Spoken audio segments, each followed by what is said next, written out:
बिस्मिल्लाहिर्रहमानिर्रहीम। अस्सलामुअलैकुम। Chemistry of organic compounds और आज इस लेक्चर सीरीज के लेक्चर नंबर 10 के अंदर जिस टॉपिक पे बात करेंगे वो है ई रिएक्शंस इन अल्काइल हैलाइड। ई का मतलब एलिमिनेशन रिएक्शंस है और आज हम एलिमिनेशन रिएक्शन को स्टडी करेंगे कि एलिमिनेशन रिएक्शंस क्या होते हैं और एलिमिनेशन रिएक्शन किस तरह से वक़्फ़ पज़ीर होते हैं, यानी इनके मैकेनिज्म को डिस्कस करेंगे। तो चैप्टर नंबर 8 से इस आर्टिकल का ताल्लुक है और इससे पहले हमने अल्काइल हैलाइड के को बनाने का तरीका और उसके केमिकल रिएक्शन स्टडी किए थे। उसके बाद फिर हमने ग्रिग्नार्ड रिएजेंट और उसके रिएक्शन को स्टडी किया था। इससे पिछले वाले लेक्चर के अंदर हमने एसिड रिएक्शंस और उसके मैकेनिज्म को स्टडी किया था और आज चैप्टर नंबर 8 के आखिरी आर्टिकल पे बात करने जा रहे हैं जो कि एलिमिनेशन रिएक्शंस हैं और आज हम एलिमिनेशन रिएक्शंस और उनके मैकेनिज्म को स्टडी करेंगे। लेक्चर को स्टार्ट करते हैं। अब सबसे पहले हमें ये देखना है जी कि ई का मतलब है क्या, जिसको हम बार बार ई रिएक्शंस कह रहे हैं उसका मतलब क्या है जी। तो ई का मतलब एलिमिनेशन है। अगर आप पिछले लेक्चर की बात करें तो वहां पर एस एन रिएक्शंस थे और वो आपके न्यूक्लियोफिलिक सब्स्टिट्यूशन रिएक्शंस थे और सब्स्टिट्यूशन का मतलब तबादला होता है। ये भी न्यूक्लियोफाइल के जरिए प्रोसीड होते हैं, लेकिन यहाँ पर जो न्यूक्लियोफाइल अपना रोल प्ले करता है वो सब्स्टिट्यूशन नहीं करता बल्कि एलिमिनेशन करता है। और लफ्जी अगर मायने आप जानना चाहें एलिमिनेशन के तो एलिमिनेशन का मतलब निकलना होता है, लेकिन अल्काइल हैलाइड में से किसी एक एटम का निकलने से कोई फायदा नहीं होना। तो इसका मतलब ये है जी कि एलिमिनेशन के अंदर कोई दो एटम्स निकलते हैं, दो एडजेसेंट कार्बन से दो एटम निकलते हैं जी, तो ये एलिमिनेशन रिएक्शन कहलाते हैं। और एलिमिनेशन रिएक्शन को आप बीटा एलिमिनेशन रिएक्शंस भी कहते हैं। ये बीटा एलिमिनेशन रिएक्शन क्यों कहते हैं ये भी आपको मैं बताऊंगा जी। बस अभी आप ये याद रखें जी कि जो ई रिएक्शन जो यहाँ पे लिखा हुआ है तो यहाँ पे ई का मतलब एलिमिनेशन है और एलिमिनेशन का मतलब रिमूवल होता है, एलिमिनेशन का मतलब निकलना होता है। और ये मैं आपको बता चुका जी कि किसी एक एटम के निकलने से कोई फायदा नहीं है, तो इसका मतलब है दो एडजेसेंट कार्बन से एक एक एटम निकलेंगे, यानी दो बराबर वाले कार्बनों से एक एक एटम निकलेंगे तो कुल दो एटम्स निकलेंगे और ये रिएक्शन बीटा एलिमिनेशन रिएक्शन भी कहलाते हैं। और ये बीटा एलिमिनेशन रिएक्शन क्यों कहलाते हैं इस पे भी हम बात करेंगे। ये जर्नल एग्जाम्पल एलिमिनेशन रिएक्शन की अब आपके सामने है जी और ये अब आपको इस बात का अंदाजा हो जाना चाहिए कि ये बीटा एलिमिनेशन रिएक्शन क्यों कहलाते हैं जी। तो देखिए हेलो ग्रुप, अल्काइल हैलाइड में जिस कार्बन के साथ हेलो ग्रुप अटैच होता है वो कार्बन आपका अल्फा कार्बन कहलाता है और उस अल्फा कार्बन के बराबर वाले कार्बन को आप बीटा कार्बन कहते हैं। तो एक एटम अल्फा कार्बन से रिमूव होगा, यकीनन अल्फा कार्बन से कौन रिमूव होगा, हेलो ग्रुप रिमूव होगा। और बीटा कार्बन से जो एटम रिमूव होता है वो हाइड्रोजन होता है। ठीक है जी। तो ये आपका न्यूक्लियोफिलिक रिएजेंट है जिसके अंदर इलेक्ट्रोफाइल और न्यूक्लियोफाइल दोनों शामिल है जी। अब होता क्या है जी, ये जो न्यूक्लियोफाइल है ये न्यूक्लियोफाइल ये अब आप कल भी पढ़ चुके, इससे पिछले वाले लेक्चर में भी पढ़ चुके जी कि ये जो न्यूक्लियोफाइल है ये न्यूक्लियोफाइल जहां से हेलो ग्रुप अटैच है वहां से आके तो अटैक कर नहीं सकता। ठीक है जी। तो ये जो न्यूक्लियोफाइल है यहाँ एलिमिनेशन रिएक्शन के अंदर ये अल्फा कार्बन पर भी अटैक नहीं करता, बल्कि ये किस पे अटैक करता है, ये बीटा कार्बन पर भी अटैक नहीं करता, बल्कि ये किस पे अटैक करता है, ये बीटा हाइड्रोजन पे अटैक करता है और इस हाइड्रोजन को अपने साथ ले जाता है। इसलिए ये बीटा एलिमिनेशन रिएक्शन कहलाते हैं जी। तो ये जो न्यूक्लियोफाइल है ये बीटा हाइड्रोजन पे अटैक करेगा और बीटा हाइड्रोजन को अपने साथ ले जाएगा। जब ये बीटा हाइड्रोजन को अपने साथ ले जाएगा तो कार्बन की वैलेंसी खाली होगी, ये बॉन्ड कार्बन कार्बन के बीच में शिफ्ट हो जाएगा और कार्बन कार्बन के दरमियान डबल बॉन्ड बनेगा और उस कार्बन कार्बन के डबल बॉन्ड बनने की वजह से इस हेलो ग्रुप को यहाँ से रिमूव होना पड़ेगा। इसलिए अल्फा और बीटा कार्बन के दरमियान डबल बॉन्ड आ जाएगा।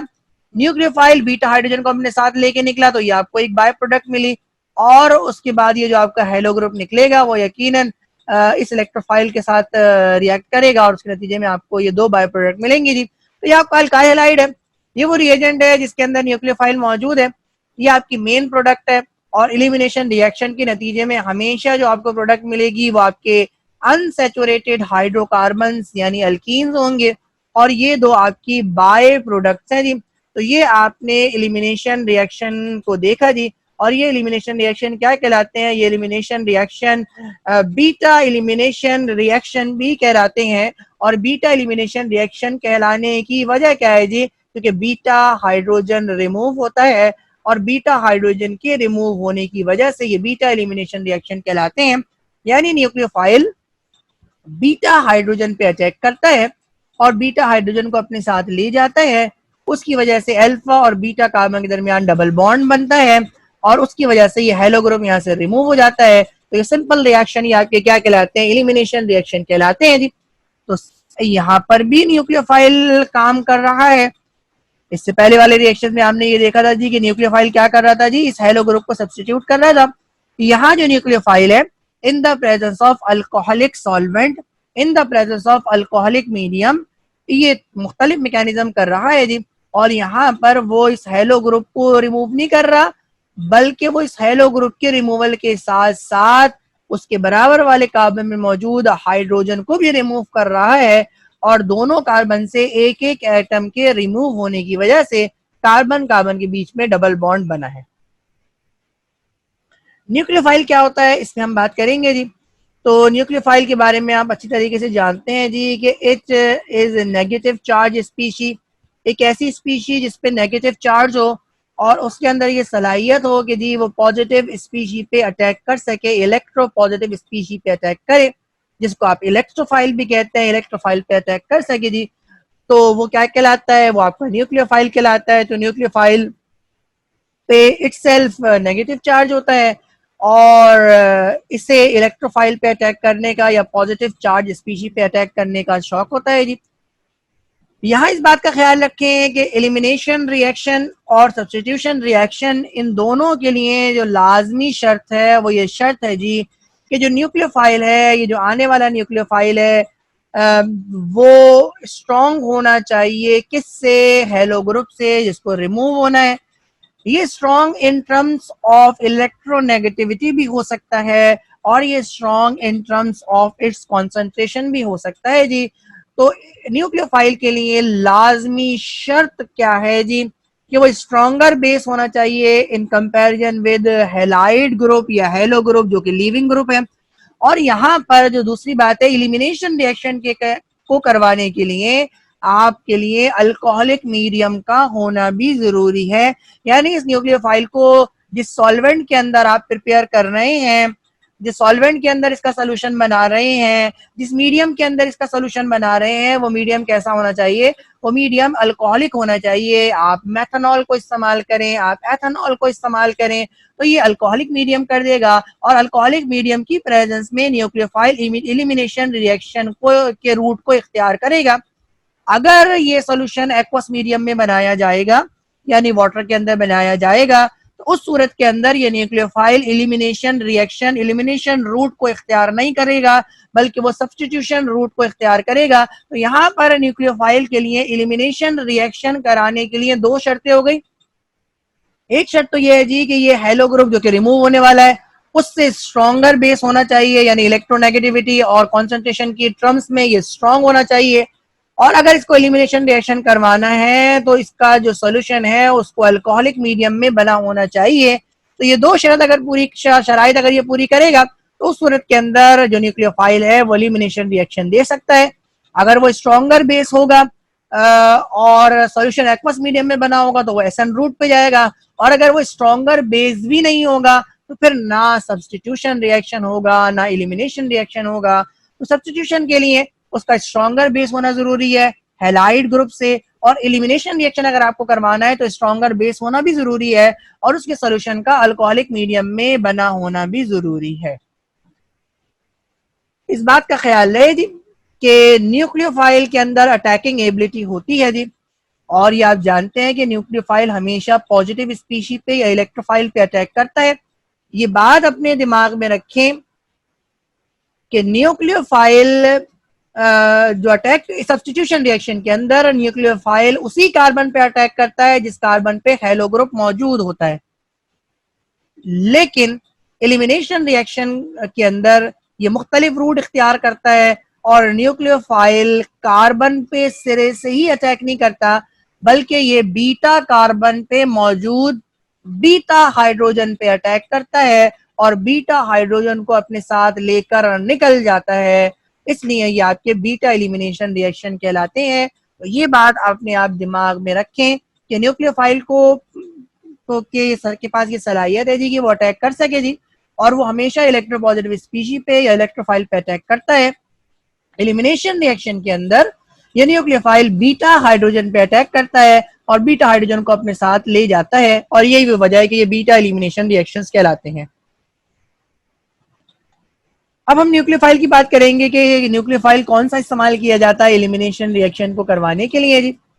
तो न्यूक्लियोफाइल और रिएजेंट की बात करेंगे और उससे बनने वाले ऑर्गेनिक कंपाउंड की बात करेंगे जी। तो एक ही ये आपका जर्नल है जी कि न्यूक्लियोफाइल और रिएजेंट क्या कहलाएगा, ENU कहलाएगा, और उसके नतीजे में जो आपको जो प्रोडक्ट मिलेगी वो हमेशा क्या मिलेगी, अल्कीन मिलेगी। तो ये अपने दिमाग में रखें कि जब भी न्यूक्लियोफाइल के जरिए एलिमिनेशन रूट इख्तियार होगा, एलिमिनेशन मैकेनिज्म इख्तियार होगा, लाजमन आपको जो ऑर्गेनिक कंपाउंड मिलेगा वो अनसैचुरेटेड हाइड्रोकार्बन होगा, और अनसैचुरेटेड हाइड्रोकार्बन में भी कार्बन कार्बन डबल बॉन्ड वाला हाइड्रोकार्बन, यानी आपको अल्कीन्स मिलेंगे जी। तो एक ही न्यूक्लियोफाइल इस्तेमाल होता है जी जो मोस्ट कॉमन है जी, और वो आपका हाइड्रोक्सिल ग्रुप है जी। और पोटेशियम हाइड्रोक्साइड जो अल्कोहलिक मीडियम के अंदर बना होता है, ये एज अ रिएजेंट के तौर पर इस्तेमाल होता है, और इसके नतीजे में जो आपको ऑर्गेनिक कंपाउंड मिलता है वो आपका अल्कीन होता है जी। तो न्यूक्लियोफाइल जो इस्तेमाल होता है एलिमिनेशन रिएक्शंस को करवाने के लिए वो आपका हाइड्रोक्सिल ग्रुप है। जो रिएजेंट इस्तेमाल होता है एलिमिनेशन रिएक्शन को करवाने के लिए वो पोटेशियम हाइड्रोक्साइड है, जो कि अल्कोहलिक मीडियम के अंदर बना हुआ है, क्योंकि अल्कोहलिक मीडियम इस रिएक्शन को एलिमिनेशन रूट पर लेके जाएगा, और जो ऑर्गेनिक कंपाउंड आपको मिलेगा एज अ प्रोडक्ट जो आपको मिलेगा वो हमेशा अनसैचुरेटेड हाइड्रोकार्बन, यानी कार्बन कार्बन डबल बॉन्ड वाला हाइड्रोकार्बन, यानी आपको अल्कीन्स मिलेंगे। अच्छा, अब हम ये डिस्कस करने जा रहे हैं कि एलिमिनेशन रिएक्शन कितने किस्म के होते हैं जी। तो जिस तरह से एसेंट रिएक्शन दो किस्म के होते हैं, बिल्कुल उसी तरीके से एलिमिनेशन रिएक्शन भी दो किस्म के होते हैं जी। तो जो पहला किस्म है वो आपके E1 रिएक्शंस कहलाते हैं, और जो दूसरी किस्म के एलिमिनेशन रिएक्शन है वो आपके E2 रिएक्शंस कहलाते हैं। और 1 और 2 का मतलब अब आप अच्छे तरीके से जानते हैं। देखिए, ये तमाम बातें वही है जो आपने एसएन रिएक्शंस के अंदर पढ़ी थी। हाँ, थोड़ा सा मैकेनिज्म में फर्क है जिसको आप फोकस कीजिएगा, बाकी तमाम बातें वही हैं। कितने स्टेप में होता है ये तमाम बातें सेम है जी। तो 1 और 2 ये रिएक्शन के ऑर्डर को जाहिर करता है, और 1 का मतलब है जी कि रिएक्शन का ऑर्डर एक ही रिएक्टेंट पे डिपेंड करेगा, और 2 का मतलब ये है कि रिएक्शन का ऑर्डर दो रिएक्टेंट पे डिपेंड करेगा। इसलिए E1 रिएक्शन आपके यूनिमोलिक्यूलर एलिमिनेशन रिएक्शंस कहलाते हैं, जबकि E2 रिएक्शन आपके बाय मॉलिक्यूलर एलिमिनेशन रिएक्शंस कहलाते हैं। जिस तरह से SN1 reaction 3 degree alkyl halide में होते हैं, बिल्कुल उसी तरह से E1 रिएक्शंस भी 3 डिग्री अल्काइल हैलाइड के अंदर होते हैं, यानी टर्शरी अल्काइल हैलाइड्स के अंदर E1 रिएक्शन होते हैं। और जिस तरह से SN2 reaction 1 degree alkyl halide के अंदर होते हैं, बिल्कुल इसी तरह से E2 रिएक्शंस भी 1 डिग्री अल्काइल हैलाइड के अंदर होते हैं। और 1 डिग्री अल्काइल हैलाइड का मतलब क्या है जी, ये आपका प्राइमरी अल्काइल हैलाइड है। आप ये जानते हैं कि SN1 रिएक्शन 2 स्टेप के अंदर होते हैं, बिल्कुल इसी तरह से E1 रिएक्शंस भी 2 स्टेप्स के अंदर होते हैं जी। और E2 रिएक्शन ये सिंगल स्टेप प्रोसेस होता है जी। तो ये E1 रिएक्शन और E2 रिएक्शन का कंपैरिजन अब आपके सामने है जी। E1 रिएक्शन आपके यूनिमोलिकुलर एलिमिनेशन रिएक्शंस कहलाते हैं, जबकि E2 reactions bye molecular elimination reaction कहलाते हैं। E1 reactions tertiary alkyl halide के अंदर होते हैं, जिनको 3 डिग्री अल्काइल हैलाइड कहा जाता है, जबकि E2 reaction 1 degree alkyl halide के अंदर होते हैं, जिनको प्राइमरी अल्काइल हैलाइड कहा जाता है। E1 रिएक्शन ये डबल स्टेप प्रोसेस है, जबकि E2 reaction single step process है। और अगर बीच वाले की बात करें, यानी आप 2 डिग्री अल्काइल हैलाइड की बात करें, तो जिस तरह एसएन रिएक्शन के अंदर वो सॉल्वेंट पे डिपेंड कर रहा था, बिल्कुल एलिमिनेशन रिएक्शन के अंदर भी जो मैकेनिज्म है 2 डिग्री अल्काइल हैलाइड का, वो सॉल्वेंट की नेचर पे यानी सॉल्वेंट की पोलैरिटी पे डिपेंड करता है। तो आइए अब हम E1 और E2 रिएक्शन की मैकेनिज्म को सीखेंगे। तो एलिमिनेशन रिएक्शंस की मैकेनिज्म को हम सीखने जा रहे हैं। सबसे पहले हम E1 मैकेनिज्म को डिस्कस करेंगे, यानी यूनिमॉलिक्यूलर एलिमिनेशन रिएक्शन की मैकेनिज्म को डिस्कस करेंगे जी। 2 स्टेप का ये प्रोसेस है और वही 2 स्टेप हैं जो आपके इससे पहले वाले आपने एसएन रिएक्शंस के अंदर आपने पढ़े। तो एसएन रिएक्शन के अंदर भी पहले स्टेप के अंदर टर्शियरी कार्बोनियम आयन आपको मिलता था। एलिमिनेशन रिएक्शन के अंदर भी एलिमिनेशन से पहले, न्यूक्लियोफाइल के अटैक से पहले ही क्या होता है जी कि जो हेलो ग्रुप है वो यहाँ से रिमूव हो जाता है।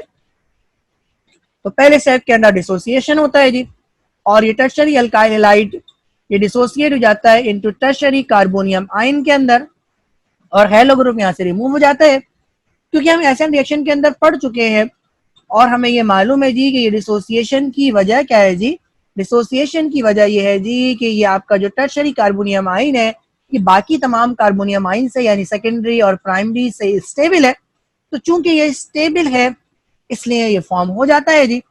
और अगर हम प्राइमरी कार्बोनियम आयन की बात करें तो वो इसलिए फॉर्म नहीं होता क्योंकि वो अनस्टेबल है। इसलिए ये रिएक्शन डबल स्टेप के अंदर होता है और पहले स्टेप के अंदर आयोनाइजेशन होती है और जो टर्शियरी अल्काइल हैलाइड है ये टर्शियरी कार्बोनियम आयन के अंदर कन्वर्ट हो जाता है और जो आपका हैलाइड आयन है वो लिविंग ग्रुप कहलाता है। ये दूसरा स्टेप है, अब इसको आप जरा फोकस कीजिएगा। अब इसमें और एसएन के जो मैकेनिज्म है उसमें फर्क है और उस फर्क को आप यहाँ पे देखिए, हेडिंग के अंदर ये तमाम बातें समझाई गई हैं जी। तो जो टर्शियरी कार्बोनियम आयन आपको मिला है, अब उसमें क्या होता है जी, न्यूक्लियोफाइल अटैक करता है। और आप ये याद रखें कि एलिमिनेशन रिएक्शन के अंदर न्यूक्लियोफाइल किसी कार्बन पे अटैक नहीं करता बल्कि बीटा कार्बन के हाइड्रोजन पे, जिसको बीटा हाइड्रोजन कहते हैं, उस पे अटैक करता है। तो वो यहाँ पे लिखा है जी, attack of nucleophile on beta hydrogen. जब ये बीटा हाइड्रोजन पे अटैक करेगा तो बीटा हाइड्रोजन को अपने साथ लेके जाएगा। तो यहाँ पे दूसरी बात लिखी हुई है, रिमूवल ऑफ बीटा हाइड्रोजन। और जब बीटा हाइड्रोजन रिमूव हो जाएगा तो उसकी वजह से जो इलेक्ट्रॉन है वो कार्बन कार्बन के बीच में शिफ्ट होंगे, जिसके नतीजे में जो तीसरा काम होगा वो क्या होगा जी, the formation of double bond between carbon atoms. तो ये 3 काम एक ही स्टेप के अंदर होने हैं जी। सबसे पहले न्यूक्लियोफाइल बीटा हाइड्रोजन पे अटैक करेगा, उसके बाद बीटा हाइड्रोजन को अपने साथ ले जाएगा, और जब बीटा हाइड्रोजन को अपने साथ ले जाएगा तो उसके नतीजे में कार्बन कार्बन के बीच में डबल बॉन्ड बनेगा जी। तो ये रिएक्शन अब आपको करके दिखाया है जी। तो दिस इज द न्यूक्लियोफाइल। इस न्यूक्लियोफाइल को इस बीटा हाइड्रोजन पे अटैक करना है। ये अल्फा कार्बन है जहां से आपका हेलो ग्रुप रिमूव हुआ था। इस अल्फा कार्बन के बराबर वाले को बीटा कार्बन कहते हैं और बीटा कार्बन में मौजूद हाइड्रोजन को बीटा हाइड्रोजन कहते हैं। तो क्योंकि इस बीटा हाइड्रोजन को रिमूव करना है इसलिए मैंने यहाँ पे हाइड्रोजन को ओपन करके दिखाया है जी। तो न्यूक्लियोफाइल ने इस टर्शियरी कार्बोनियम आयन के बीटा हाइड्रोजन पे अटैक करना है और उसके नतीजे में आपको अल्कीन मिलना है जी। तो मैं जरा इसको करके दिखाता हूँ जी। इस बात का ख्याल रखें जी कि मुझे यहाँ पे आर को ओपन करना था और आर को इस तरह से ओपन करना था कि बीटा कार्बन भी वाजे हो जाए। तो मैंने इसकी एक कड़ी को खोला जी, यानी एक कार्बन को लिख के फिर दोबारा मैंने आर लगा दिया। ठीक है जी। ये मैंने क्यों किया है, क्योंकि मुझे बीटा कार्बन को जाहिर करना था। तो बीटा कार्बन को जाहिर करने के लिए मैंने इस चेन की एक कड़ी को मैंने यानी ओपन किया। इस बात का ख्याल रखें जी कि आर का मतलब एन नंबर ऑफ कार्बन होते हैं। ये एक कार्बन भी हो सकता है जी, और इसकी तादाद 2, 4, 6 जितना आप सोचे वो हो सकते हैं। क्योंकि मुझे बीटा कार्बन शो करना था इसलिए मैंने सिर्फ एक कार्बन को खोल के दिखाया और यहाँ पे अब ये आर यानी कार्बन की चेन कंटिन्यू है। उस बीटा कार्बन के बीटा हाइड्रोजन को ओपन करके दिखाया ताकि मुझे मैकेनिज्म समझाना आसान हो जाए। तो ये जो आर है इसको मैंने बीटा कार्बन को मैंने यहाँ पर ओपन करके लिखा है। अब देखें क्या होता है जी, न्यूक्लियोफाइल इस बीटा हाइड्रोजन पे अटैक करेगा। इस बीटा हाइड्रोजन पे अटैक करने के बाद इस बीटा हाइड्रोजन को अपने साथ ले जाएगा। तो यहाँ आपने इसको इस एरो से दिखाया। उसके बाद ये जो बॉन्ड है कार्बन हाइड्रोजन का, क्योंकि हाइड्रोजन तो यहाँ से निकल गया और किसके किसके साथ निकला है, न्यूक्लियोफाइल के साथ निकला है। तो देखिए आपको यहाँ पे प्रोडक्ट के अंदर HNU प्रोडक्ट भी नजर आ रही है, बाय प्रोडक्ट भी नजर आ रही है। अब ये जो कार्बन हाइड्रोजन का बॉन्ड है ये कार्बन और कार्बन के बीच में शिफ्ट हो गया, जिसकी वजह से आपको कार्बन कार्बन के दरमियान डबल बॉन्ड नजर आ रहा है। तो ये आपका इस रिएक्शन का मैकेनिज्म है। मैं इसको एक बार आपको फिर समझाता हूँ जी। ये जो न्यूक्लियोफाइल है, इस न्यूक्लियोफाइल ने इस बीटा हाइड्रोजन पे अटैक किया। इस बीटा हाइड्रोजन पे अटैक करने के बाद ये बीटा हाइड्रोजन को अपने साथ ले गया, और जब ये बीटा हाइड्रोजन को अपने साथ लेके जाएगा तो आपको HNU बाय प्रोडक्ट के तौर पर मिली, और उसकी वजह से ये जो कार्बन हाइड्रोजन का बॉन्ड है ये कार्बन कार्बन के बीच में शिफ्ट हो गया, यानी कार्बन कार्बन के दरमियान डबल बॉन्ड फॉर्म हुआ। अब हम इसी मैकेनिज्म को एग्जाम्पल से समझेंगे, और एग्जाम्पल है जी 2 मिथाइल प्रोपीन। ये हमने बनाना है फ्रॉम टर ब्यूटाइल क्लोराइड।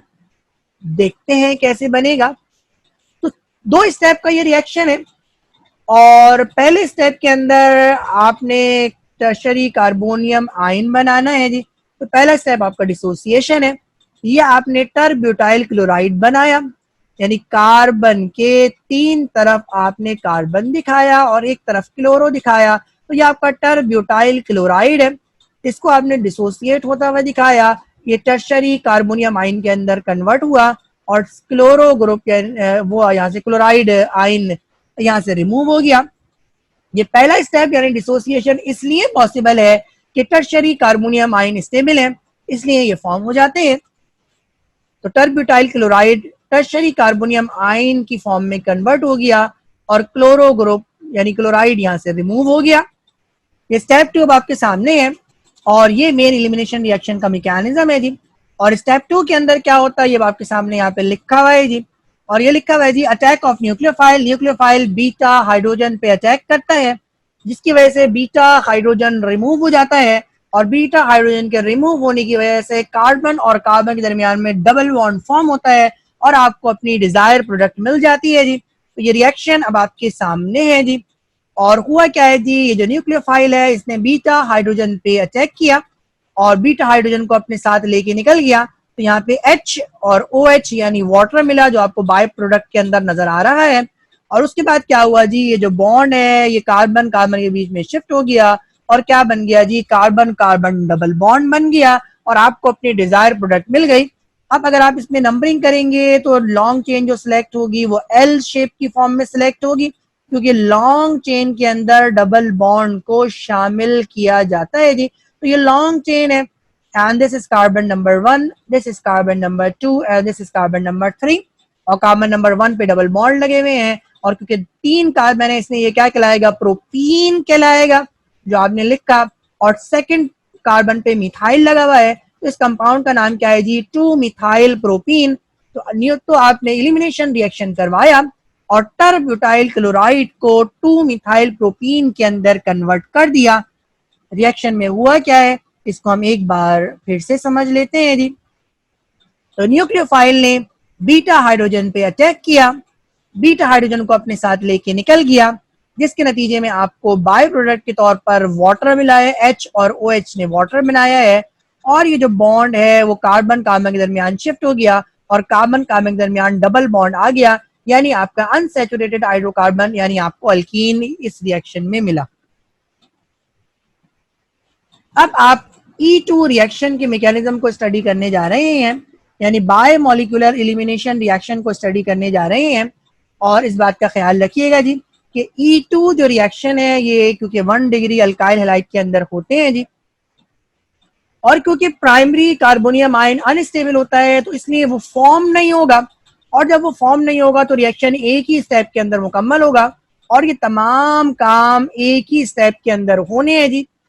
तो ये क्या काम है इसको हम देखते हैं जी। तो न्यूक्लियोफाइल, क्योंकि न्यूक्लियोफाइल एलिमिनेशन रिएक्शन के अंदर बीटा हाइड्रोजन पे अटैक करता है, तो यहाँ पर भी बीटा ही हाइड्रोजन पे अटैक करेगा। तो आपने क्या लिखा जी, आपने लिखा nucleophile attacks from opposite side, क्योंकि देखिए यहाँ पे अभी हेलो ग्रुप लगा हुआ है जी। तो हेलो ग्रुप के करीब से वो कभी भी अटैक नहीं करेगा, और उसकी वजह मैंने आपको कल इससे पहले वाले लेक्चर के अंदर भी मैंने रिपल्जन बताई थी।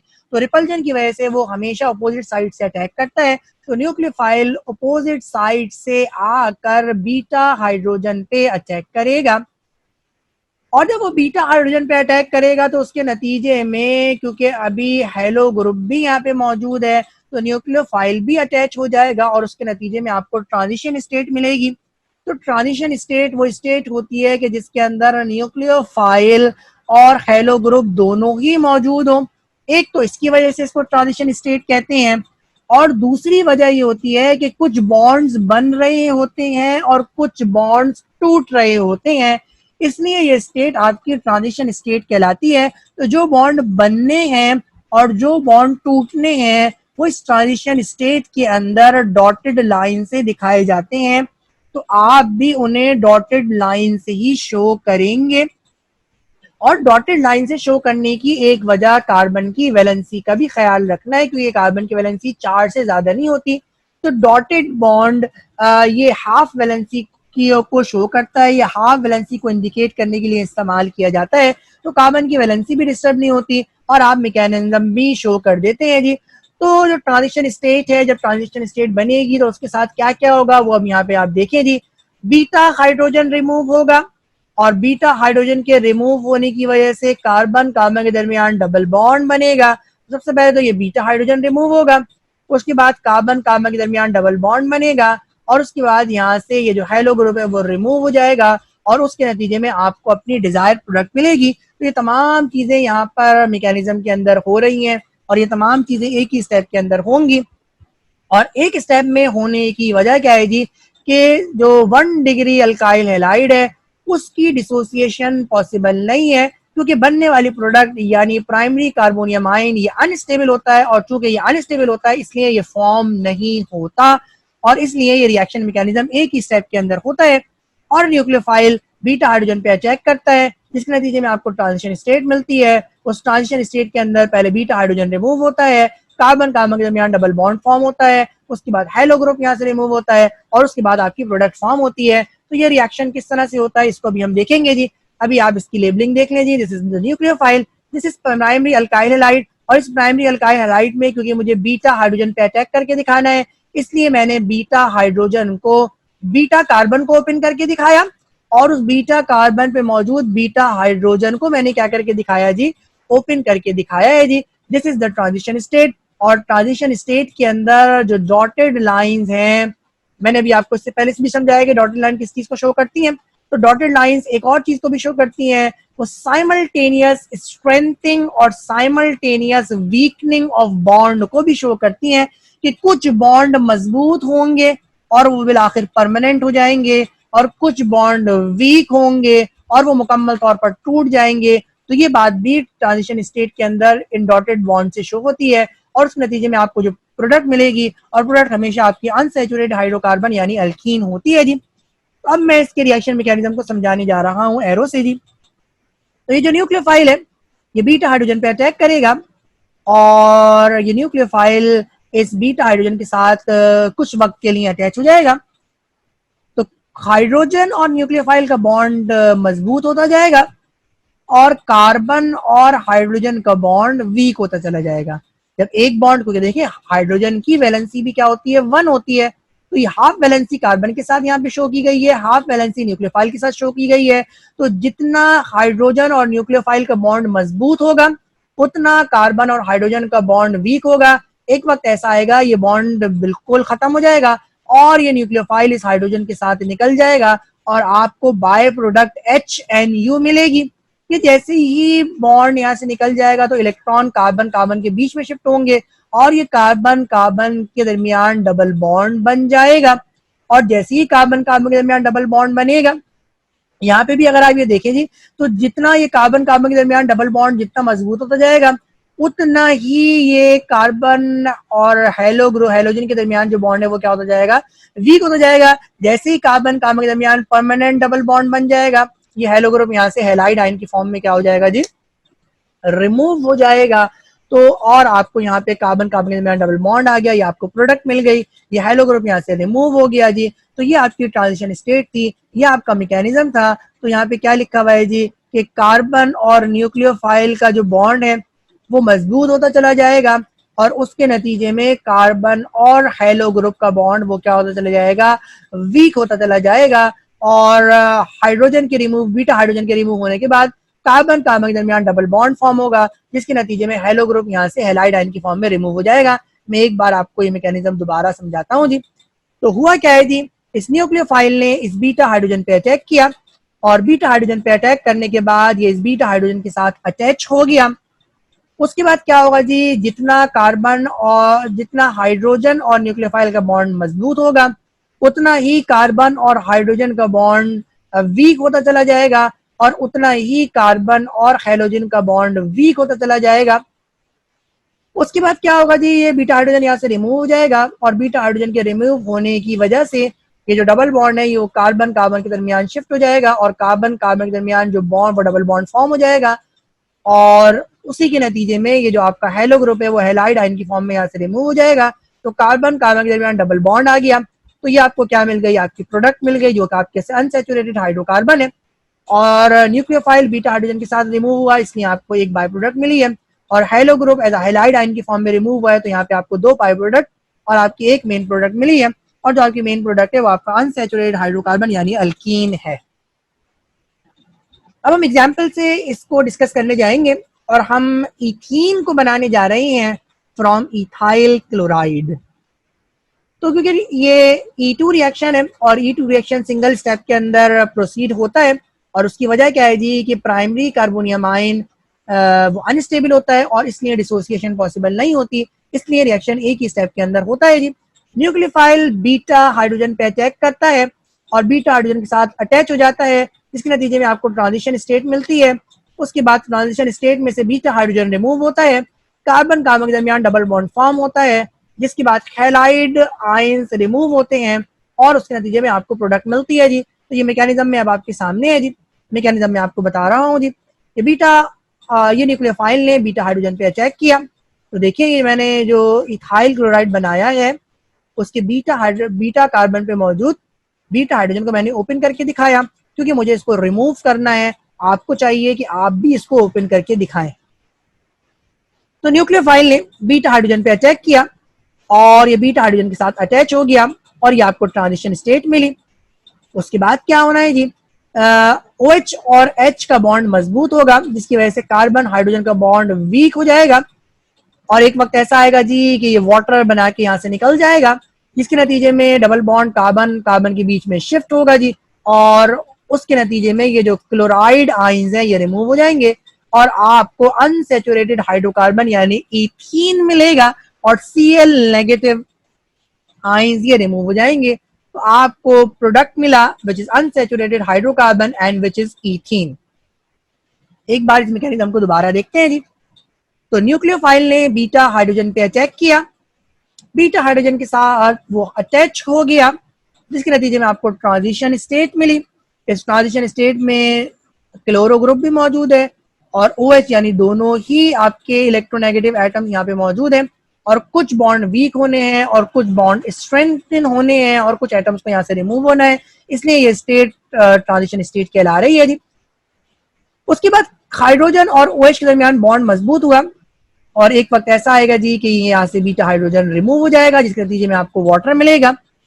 जैसे ही बीटा हाइड्रोजन रिमूव होगा कार्बन कार्बन के दरमियान डबल बॉन्ड फॉर्म हो जाएगा और आपको प्रोडक्ट इथीन मिलेगी और उसके बाद उसी के साथ साथ क्या होगा जी, ये chloro group as a chloride ions यहाँ से रिमूव हो जाएगा और ये आपका E2 रिएक्शन यानी बाय मॉलिक्यूलर एलिमिनेशन रिएक्शन का मैकेनिज्म था। अब हम डिफरेंस पढ़ने जा रहे हैं जी कि E1 और E2 रिएक्शन के दरमियान डिफरेंस क्या है जी, तो इसको हम स्टडी करने जा रहे हैं जी। तो मैकेनिज्म में फर्क क्यों है जी, उसकी बात हम करने जा रहे हैं जी कि E1 रिएक्शन और E2 रिएक्शन का मैकेनिज्म डिफरेंट क्यों है जी। तो ये हम इससे पहले भी पढ़ चुके जी, ये वही इसका जवाब है जो आपने एसएन रिएक्शन के अंदर पढ़ा था और ये आपके सामने कार्बोनियम आयंस है जी। ये आपका टर्शरी कार्बोनियम आयन है ये आपका सेकेंडरी कार्बोनियम आयन है, ये आपका प्राइमरी कार्बोनियम आयन है, और ये आपके मिथाइल कार्बोनियम आयन है जी। और आप ये जानते हैं कि अगर आप इनके स्टेबिलिटी ऑर्डर की बात करें जी, तो टर्शरी कार्बोनियम आयन ये बाकी तमाम कार्बोनियम आयन से ज्यादा स्टेबल होता है जी। और चूंकि टर्शरी कार्बोनियम आयन स्टेबल होता है in comparison with secondary and primary carbonium ion, इसलिए ये फॉर्म हो जाता है by the dissociation of tertiary alkyl halide in step 1, जिसकी वजह से SN जो 1 रिएक्शंस हैं वो 2 स्टेप के अंदर प्रोसीड होते हैं। जबकि आप प्राइमरी कार्बोनियम आयन की बात करें तो क्योंकि वो अनस्टेबल होता है इसलिए वो फॉर्म नहीं होता, इसलिए रिएक्शन एक ही स्टेप के अंदर प्रोसीड होता है और इसका जो मैकेनिज्म होता है वो E2 होता है जी। तो ये तमाम बातें आपने एसन रिएक्शन के अंदर भी पढ़ी थी और बिल्कुल इसी तरीके से पढ़ी थी। तो ई रिएक्शंस के अंदर यानी एलिमिनेशन रिएक्शंस के अंदर भी जो स्टेप की जो सिंगल स्टेप और डबल स्टेप प्रोसेस होने की जो वजूहात हैं वो बिल्कुल सेम है। अब हम E1 और E2 रिएक्शंस को कंपेयर करने जा रहे हैं, तो एक बार आप इस बात को दोबारा से देखेंगे जी। तो E1 और E2 मैकेनिज्म के दरमियान कंपैरिजन करने जा रहे हैं। E1 reactions 3 degree alkyl halide के अंदर होते हैं यानी टर्शरी अल्काइल हैलाइड के अंदर होते हैं, जबकि E2 रिएक्शंस ये प्राइमरी अल्काइल हैलाइड के अंदर या 1 डिग्री अल्काइल हैलाइड के अंदर होते हैं। E1 रिएक्शंस या E1 मैकेनिज्म ये 2 स्टेप वाला प्रोसेस होता है, जबकि E2 रिएक्शन या E2 मैकेनिज्म ये सिंगल स्टेप प्रोसेस होता है। अब हम रिएक्शंस को एक बार देखेंगे जी।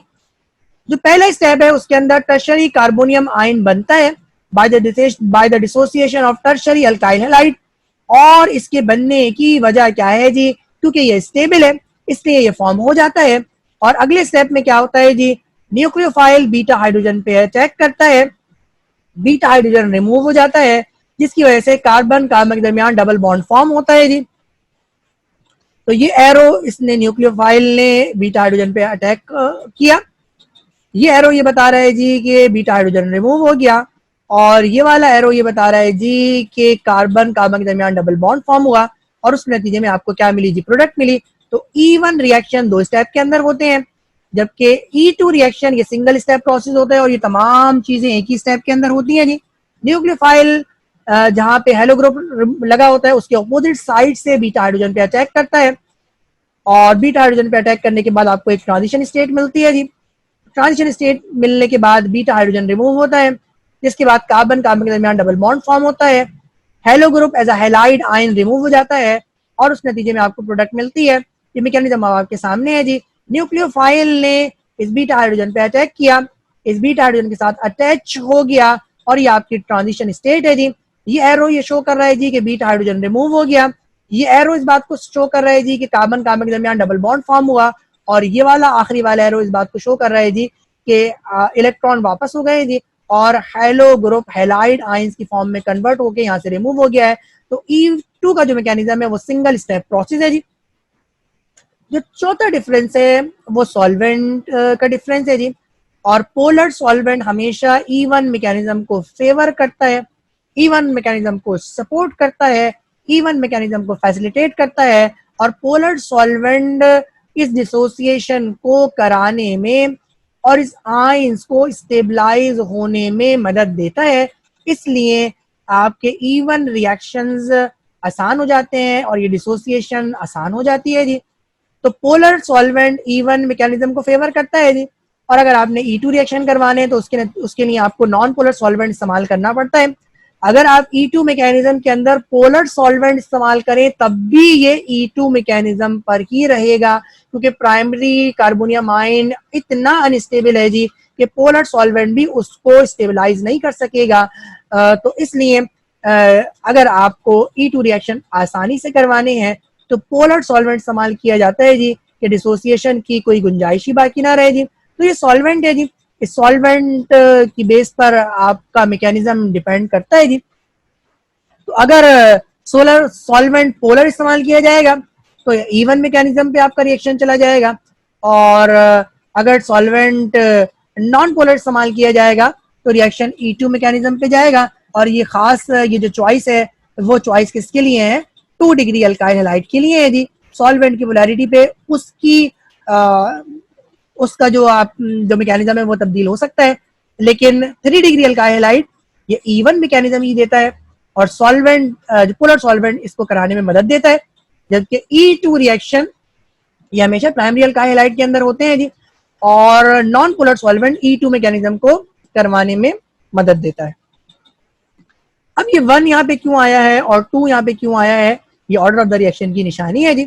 और E1 का मतलब ये है कि इस रिएक्शन का जो ऑर्डर है ये फर्स्ट ऑर्डर है जी, और क्योंकि देखिए यहाँ पे 2 रिएक्शंस हैं तो हमें इस बात का फैसला करना पड़ेगा जी कि इसमें से रेट डिटर्मिनिंग स्टेप कौन सा है। RDS का मतलब है रेट डिटर्मिनिंग स्टेप।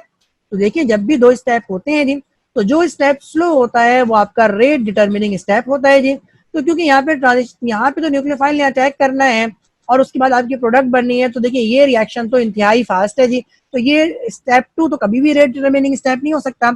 इसका मतलब है जो स्टेप 1 है वो ही आपका रेट डिटर्मिनिंग स्टेप है, और इसके रेट डिटर्मिनिंग स्टेप होने की दूसरी वजह यह है जी कि जो टर्शरी कार्बोनियम आयन बन रहा है वो टर्शरी अल्काइल हैलाइड से लेस स्टेबल है। तो क्योंकि ये लेस स्टेबल प्रोडक्ट बन रही है तो ये रिएक्शन क्या होता है, ये रिएक्शन स्लो होता है जी। रिवर्सिबल रिएक्शन भी इस बात का सबूत है कि ये रिएक्शन आपका स्लो है जी, और जो स्लो रिएक्शन होता है उसके रिएक्टेंट की कॉन्सेंट्रेशन पे रिएक्शन का रेट डिपेंड करता है। तो क्योंकि यहाँ आपको एक ही रिएक्टेंट नजर आ रहा है, इसलिए rate of the reaction is directly proportional to the concentration of this reactant, और क्योंकि रिएक्टेंट एक है और इसकी पावर आपकी 1 है जी, इसलिए ये जो रिएक्शन है इसका जो ऑर्डर होता है वो 1 होता है, और उसी की वजह से ये यूनिमोलिकुलर एलिमिनेशन रिएक्शन कहलाते हैं या E1 रिएक्शन कहलाते हैं। E1 का में 1 का मतलब फर्स्ट ऑर्डर रिएक्शन है। जो E2 रिएक्शंस हैं वो आपके सेकंड ऑर्डर रिएक्शन कहलाते हैं जी, और क्योंकि यहाँ पे एक ही स्टेप है तो इस एक स्टेप की आपको रिएक्टेंट को देखना पड़ेगा, और यहाँ पे रिएक्टेंट एक से ज्यादा है, न्यूक्लियोफाइल भी रिएक्टेंट है और अल्काइल हैलाइड भी रिएक्टेंट है, और जब रेट ऑफ द रिएक्शन इन दोनों की कॉन्सेंट्रेशन पे डिपेंड करेगा तो RX की पावर भी 1 है और न्यूक्लियोफाइल की पावर भी 1 है, दोनों को जब आप ऐड करेंगे तो आपके पास जवाब आ रहा है 2, और 2 का मतलब क्या है जी, ये सेकंड ऑर्डर रिएक्शन है जी। तो E2 रिएक्शन ये आपका सेकंड ऑर्डर रिएक्शन होते हैं, यानी यहाँ पे रिएक्शन का रेट न्यूक्लियोफाइल पे भी डिपेंड करता है और अल्काइल हैलाइड पे भी डिपेंड करता है। तो ये स्लाइड अब आपके सामने है and this is one of the most important slide. अगर आपको E1 रिएक्शंस और E2 रिएक्शंस और उनके मैकेनिज्म को आसानी से याद करना है और आसानी से याद रखना है जी, तो ये स्लाइड के अंदर पूरे के पूरे आज के लेक्चर को मैंने यहाँ पे समराइज किया हुआ है जी। तो ये एक स्लाइड अगर आप याद कर लें जी तो आप पूरे के पूरे लेक्चर पे काबू पा लेंगे जी। तो this is one of the most important slide for your preparation जी। तमाम बातें E1 रिएक्शन और E2 रिएक्शन की यहाँ पे आपको यहाँ पे दी हुई है जी, और अगर आपने इसको याद आसानी से रखना है तो आप इसको कंपैरिजन के अंदर याद रख करें जी। तो अगर आप इसको कंपैरिजन के अंदर याद करेंगे तो आपके लिए ये इंतहाई आसान होगा। Again this is suppose to be a difficult article, लेकिन आप अगर इसको तरीके से पढ़ेंगे जी तो आपके लिए ये इंतहाई आसान रहेगा और आपको इम्तिहान के अंदर भी इंतहाई आसानी होगी। अब सवाल ये है जी कि सेकेंडरी अल्काइल हैलाइड कौन सा रिएक्शन मैकेनिज्म इख्तियार करेंगे जी। तो ये वही बात है जो आपने एसएन के अंदर भी पढ़ी थी जी। हम ये जानते हैं जी कि टर्शरी अल्काइल हैलाइड के अंदर E1 मैकेनिज्म होता है जी, जबकि प्राइमरी अल्काइल हैलाइड के अंदर E2 मैकेनिज्म होता है जी। तो जो मैकेनिज्म है सेकेंडरी अल्काइल हैलाइड का वो सॉल्वेंट की चॉइस पे डिपेंड करता है जी। तो अगर आप सेकेंडरी अल्काइल हैलाइड का रिएक्शन पोलर मीडियम के अंदर करवाएंगे तो रिएक्शन E1 मैकेनिज्म को इख्तियार करेगा और 2 स्टेप के अंदर ये रिएक्शन प्रोसीड होगा, और अगर नॉन पोलर सॉल्वेंट के अंदर इस रिएक्शन को करवाएंगे तो रिएक्शन E2 मैकेनिज्म को इख्तियार करेगा और विदाउट डिसोसिएशन ये रिएक्शन सिंगल स्टेप के अंदर होगा। तो यहाँ मैं इस बात को फिर रिपीट कर देता हूँ जी कि जो सेकेंडरी अल्काइल हैलाइड है वो E1 मैकेनिज्म को इख्तियार करेगा या E2 मैकेनिज्म को इख्तियार करेगा, इसका ताल्लुक सॉल्वेंट की चॉइस से है जी। तो अगर आप को इसे E1 मैकेनिज्म पे लेके जाना है, यानी पहले डिसोसिएट करवाना है और उसके बाद न्यूक्लियोफाइल को अटैक करवाना है, तो आपको पोलर सॉल्वेंट इस्तेमाल करना पड़ेगा, यानी पोलर मीडियम इस्तेमाल करना पड़ेगा। और अगर आपको विदाउट डिसोसिएशन एक ही स्टेप के अंदर रिएक्शन को करवाना है तो उसके लिए आपको नॉन पोलर सॉल्वेंट इस्तेमाल करना पड़ेगा, नॉन पोलर मीडियम इस्तेमाल करना पड़ेगा। तो सेकेंडरी अल्काइल हैलाइड का जो रिएक्शन मैकेनिज्म है वो दरअसल सॉल्वेंट की चॉइस पे डिपेंड करता है।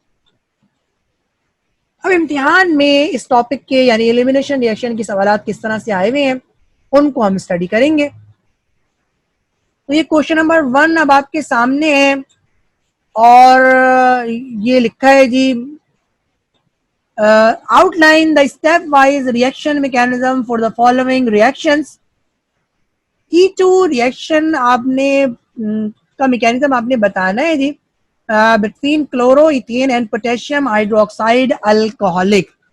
और मैंने आपको क्या कहा था जी कि जब भी आपको सॉल्वेंट लिख के जब भी आपको रिएजेंट के बारे में इंफॉर्मेशन होगी तो आपने इक्वेशन की फॉर्म में इस रिएक्शन को एक्सप्लेन करना है। और बहुत अच्छा है जी कि कवरिंग स्टेप भी आप दिखाएं। तो E2 मैकेनिज्म को हम स्टडी करने जाने को लिखने जाएंगे जी between chloroethane and potassium hydroxide. सबसे पहले ओवरऑल रिएक्शन करके दिखाएं जी। तो आपने ये पोटेशियम हाइड्रोक्साइड लिया और ये आपने क्लोरोइथेन बनाया जी। बीटा हाइड्रोजन को क्योंकि आपने रिमूव करना इसलिए आपने इसको ओपन करके अलग से दिखाया है जी। तो OH इस हाइड्रोजन को अपने साथ ले जाएगा, इस नतीजे में वाटर मिलेगा, कार्बन कार्बन के दरमियान डबल बॉन्ड बन जाएगा इसलिए आपको इथीन मिलेगा, और ये पोटेशियम इस Cl के साथ चला जाएगा इसलिए आपको KCl मिलेगा। तो ये आपने ओवरऑल रिएक्शन लिखा जी, यानी ये क्लोरो ग्रुप इस पोटेशियम के साथ यानी इलेक्ट्रोफाइल के साथ रिमूव होगा। ये OH इस हाइड्रोजन को लेके निकलेगा और कार्बन कार्बन के दरमियान डबल बॉन्ड बनेगा। तो ये तीन चीजें होंगी वो आपने लिख दी। अब ये बायोप्रोडक्ट कैसे बनी है और ये न्यूक्लियोफाइल किस तरह से जनरेट हुआ है ये भी आपको लिख के दिखाना चाहिए। और E2 रिएक्शन के बारे में आप जानते हैं कि इसके मैकेनिज्म की बात करें तो ये एक स्टेप के अंदर होता है। तो कुल इनके 3 इक्वेशंस आएंगी जिसको मैं अभी आपको लिख के दिखा रहा हूँ जी। पहले स्टेप के अंदर आप न्यूक्लियोफाइल बनता हुआ दिखाएं, और न्यूक्लियोफाइल बनता हुआ दिखाना कोई मुश्किल नहीं है। इस पोटेशियम हाइड्रोक्साइड को आप डिसोसिएट होता हुआ दिखा दें, ये टूटेगा into potassium positive ion and OH negative ion. तो यहाँ से आपका न्यूक्लियोफाइल जनरेट हो गया। अब आपका जो मैकेनिज्म है उस मैकेनिज्म को आप शो करें जी। और आपने यहाँ पे क्या लिखा जी, nucleophile attacks from the opposite side and the formation of beta hydrogen. उसके बाद क्या होगा जी, ट्रांजिशन स्टेट फॉर्म होगी। उसके बाद बीटा हाइड्रोजन रिमूव होगा। उसके बाद कार्बन कार्बन के दरमियान डबल बॉन्ड फॉर्म होगा। उसके बाद halo group as halide ions की फॉर्म में यहाँ से रिमूव हो जाएगा और उसके नतीजे में आपको प्रोडक्ट मिलेगी। तमाम बातें आपने एक्सप्लेन करी और उसी को आपने मैकेनिज्म की फॉर्म में लिख के दिखाया जी। तो OH यानी न्यूक्लियोफाइल ने बीटा हाइड्रोजन पे अटैक किया और ये आपकी ट्रांजिशन स्टेट मिल गई आपको। उसके बाद यहाँ से बीटा हाइड्रोजन रिमूव हुआ और H2O आपको मिला। उसके बाद ये बॉन्ड कार्बन कार्बन के दरमियान शिफ्ट हुआ और ये कार्बन क्लोरीन का बॉन्ड क्या हुआ जी, ब्रेक हुआ और ये क्लोराइड रेडिकल आपको मिला और कार्बन कार्बन के दरमियान डबल बॉन्ड फॉर्म हुआ, जिसके नतीजे में आपको क्या मिला जी, इथीन मिला। तो ये सिंपल सा जो रिएक्शन था वो आपने यहाँ पे करके दिखाया। और उसके बाद फिर आपने स्टेप 3 के अंदर बाय प्रोडक्ट यानी पोटेशियम क्लोराइड कैसे मिला है वो आपने करता हुआ दिखाया जी। तो पहले स्टेप के अंदर के पॉजिटिव इस्तेमाल नहीं हुआ और दूसरे स्टेप के अंदर Cl नेगेटिव का इस्तेमाल नहीं हुआ। दोनों का आपने रिएक्शन करवाया, दोनों आइंस का रिएक्शन आपने करवाया और आपने KCl बना के दिखाया। तो इन 3 स्टेप के अंदर आपने ओवरऑल इस रिएक्शन को समझाया, जिसके अंदर स्टेप 1 और स्टेप 2 ये आपके कवरिंग स्टेप थे। यानी एक के अंदर आपने न्यूक्लियोफाइल और दूसरे के अंदर आपने बाय प्रोडक्ट बनता हुआ दिखाया। और स्टेप 2 आपका इंतहाई अहम था और ये असल रिएक्शन है जिसके अंदर आप एलिमिनेशन रिएक्शन के मैकेनिज्म को शो कर रहे हैं। क्वेश्चन नंबर 2 अब आपके सामने है जी और लिखा हुआ है जी, outline the stepwise reaction mechanism for the following reaction. और रिएक्शन बी में आपसे कह रहे हैं जी कि इवन रिएक्शन का मैकेनिज्म बताओ जी। और आपको जो रिएक्टेंट दिया हुआ है वो दिया हुआ है 2 क्लोरो 2 मिथाइल प्रोपेन। तो इसका मतलब ये टरब्यूटाइल क्लोराइड है और उसका रिएक्शन आपने पोटेशियम हाइड्रोक्साइड अल्कोहलिक से करवाना है। तो पोटेशियम हाइड्रोक्साइड अल्कोहलिक इस बात का सबूत है जी कि ये एलिमिनेशन रिएक्शन करेगा। और क्योंकि आपको टर्शरी अल्काइल हैलाइड दिया हुआ है तो इसका मतलब है इसका रूट क्या होगा, इवन रूट होगा। तो 4 इक्वेशन आपको लिखना पड़ेंगी, 2 इक्वेशन आपके मैकेनिज्म की हैं और 2 इक्वेशन आपकी कवरिंग स्टेप है जी। तो अब ओवरऑल रिएक्शन अब आप लिख के दिखा रहे हैं जी। तो पोटेशियम हाइड्रोक्साइड ये आपने लिखा जो आपका रिएजेंट है जी, और आपने टरब्यूटाइल क्लोराइड लिखा। देखिए कार्बन के तीनों तरफ आपने CH3 बना दिया तो ये आपका क्या बन गया, टरब्यूटाइल क्लोराइड बन गया। खैर यहाँ पे 2 क्लोरो 2 मिथाइल प्रोपेन लिखा है, मैं भी इसको समझा देता हूँ।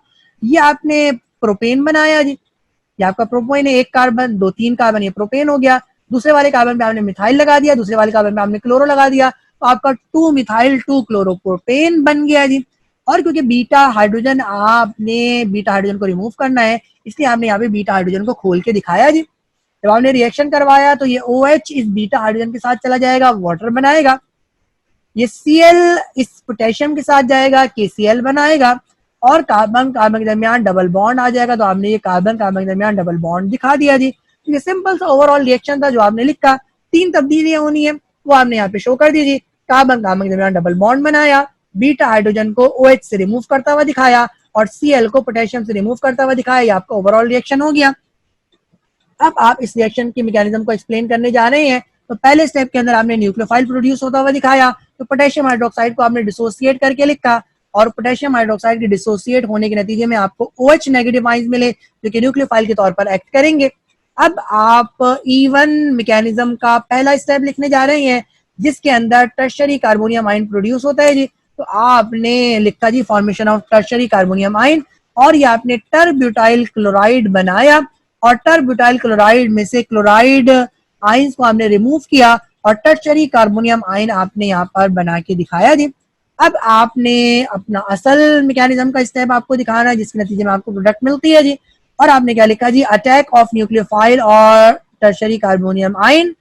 आगे आपको लिखना चाहिए था the removal of beta hydrogen and the formation of bond between carbon and carbon and it results in the formation of product।